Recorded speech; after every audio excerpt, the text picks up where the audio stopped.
Hey everyone, welcome back to the channel. Thanks for tuning in for another episode. We made it back from Toledo Bend. Got the boat sitting here in the garage. Unseasonably warm weather back here in Wisconsin. It's actually like 45 degrees out. I left with like 1.5 feet of snow on the ground, and I came home to really only having snow piles left on the ground, which is really unusual for early February. But having said that, I'm still missing Texas. Texas was Toledo Bend event was one where, I actually feel like I walked away and learned quite a bit, which for somebody like myself is something that I still yearn for. I'm always looking to learn more. And generally speaking, you leave tournaments, or I feel like I leave tournaments with a really good understanding as to what the fish were doing. And I feel like I was able to apply my experience, but I didn't necessarily add a bunch more information or learned much to use for the future. In this case, Toledo Bend was an event where I walked away having learned a whole bunch regarding how the fish set up, regarding how the fish were reacting to certain baits. And just overall, it was an event that, I can't say I walked away and felt fully satisfied. Now, having said all of that, just to walk you through my week, the first 2 days of practice, absolutely terrible. I had a total of 3 scoreable bass, so that's 2 pounds or bigger, and I had 6 total bites. Those bites all came somewhat bank related. I was bouncing around. I spent probably half of each of those first 2 days shallow, half of the days out fishing what I thought would be the case, much more like Sam Rayburn, where you fish drains. And I never generated a bite doing that, never saw much of anything. And going into that third practice day, I was not comfortable with respect to what I had found. I knew I had not found anything that would get me through the day. And I did think I could jump on the bank and maybe catch a couple of keepers throughout the day, but it was not what I was looking for. So day 3, I decided to move out even deeper. And that's when I started to kind of unlock what I needed to be doing. And with respect to the pattern, basically it had more to do with finding the bait fish than anything. For whatever reason, we had warming water, we had rising water, we had coloration to the water, and the fish were not moving to the bank quite yet. They were still much more in their winter mode.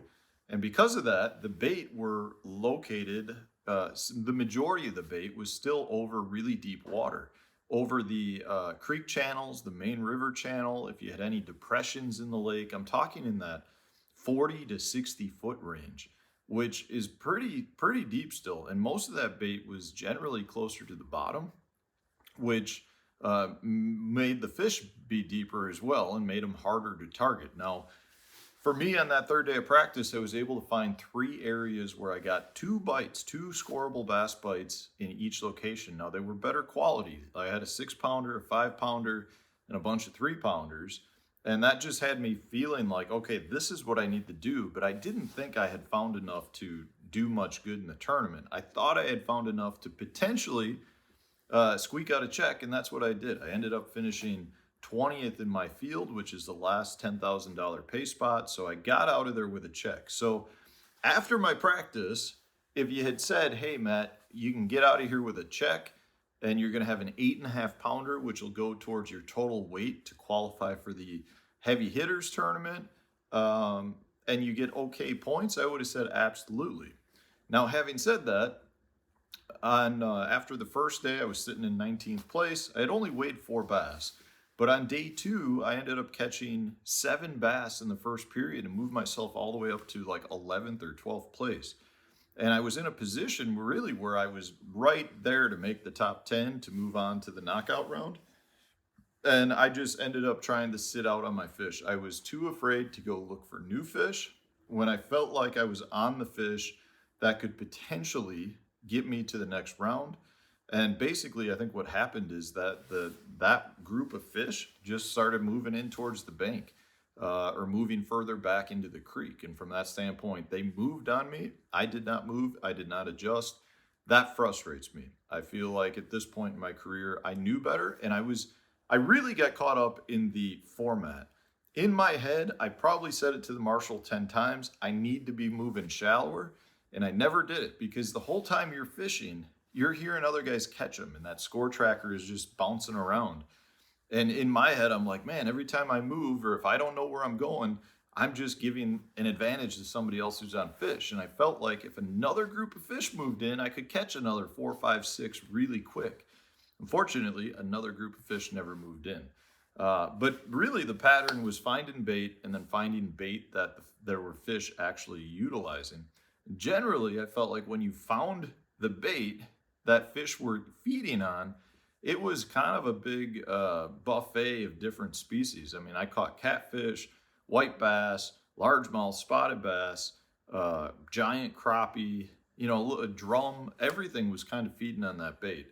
If you found an area that didn't have fish, it just for whatever reason didn't have fish, but wasn't anything crazy.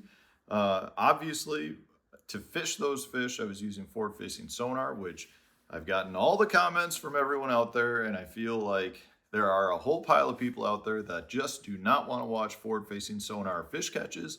Well, I'm here to tell you two things. One, I don't think it's going anywhere, and two, it ain't much more fun for me to be doing it. Like, obviously, it's fun to catch fish. I would so much rather be going down the bank, skipping docks, flipping laydowns, like cranking and winding. The reality is, in this situation, I need to do what I have to do to try to cash a check and put food on my family's plate. And in this case, if you watch the results, I don't think there was anybody in the top 10 that was not using forward-facing sonar doing what I was actually doing. They just had areas with much better groups of fish. So, hopefully, guys, you'll see me revert back a little bit more to what I've always done, which is, power fished and not necessarily relied on forward-facing sonar. But in situations like this, you had to be using it. And, I I feel like the viewers are out there holding grudges against the anglers because we're doing what we need to do to compete against the other anglers. So I just hope that you respect that, and it doesn't make us a bad person. Like, I think if you were to poll most of the anglers out there, the majority of anglers would vote to get rid of it. But until it's an illegal tool in our tournaments, we're going to continue to do it. And I'm going to continue to do it. And I apologize if that makes my videos boring. I really am not making the videos to entertain you guys. As much as I try to make them entertaining, I'm doing the tournament to put food on my plate. And if that means it's a boring video, so be it. So anyways, let's talk a little bit about the tackle for you. Pretty straightforward. Your Demiki hover rig style baits. In this case, you're obviously targeting a fish. And for me, my bait choice really came down to how deep the fish were. I caught fish that were 5 feet under the surface, and I caught fish all the way down to probably 35 feet deep. And from that standpoint, that's where my Demiki rig choice came in, or hover rig choice. So let's just start with the shallow fish. And I probably caught about the same number of fish on all these. The first day I did, all 4 fish I did catch was on a Berkeley power switch. This little guy right here. I had 2 of these rigged up in different sizes. This is the 3/8 ounce, and then I had a 1/2 ounce as well. But this one did account for all 4 fish on the first day. Now, having said that, a big part of that reason is because those fish tended to be much deeper on me. On day 2, the fish moved up a little bit higher, but I did catch them on 2 colors. I don't know the name of this one offhand. There was this one, and then there was a pearl white, which was my better color, and I ended up going through, I only had 1 pack of them, and I lost all 3. That's one thing you probably didn't see in my videos, at least. We were fishing around all kinds of standing timber, and it was very, very common to have fish holding by the timber, and you would throw your bait in there. Sometimes the fish would bite, sometimes you get stuck on the tree, so I did break off quite a bit.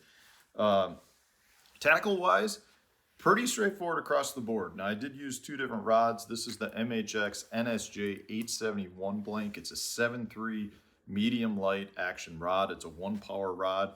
I had it rigged up with a 10-pound Berkeley X9 braid mainline to 8-pound Berkeley 100% fluorocarbon with probably a 15 to 20 foot leader. And that was the setup pretty much across the board. Now, I did use, in some instances, the NSJ 872 MHX blank, which is the same blank, 7.3 rod, just a 2-power. So it's a little bit closer to a medium action rod. And that just came down to the bait choice. So the deeper the baits, the heavier they were, the heavier the rod I went with.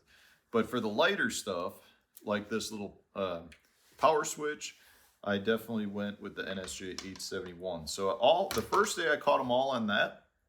Second day, I caught one of my 8 fish on the power switch. I caught 3 of them on the hover rig, the core tackle hover rig, the 3/8 ounce. Let me get this untangled. The 3/8 ounce, 3/0 size with the Kitech 4-inch shad impact. This is just the pearl white color.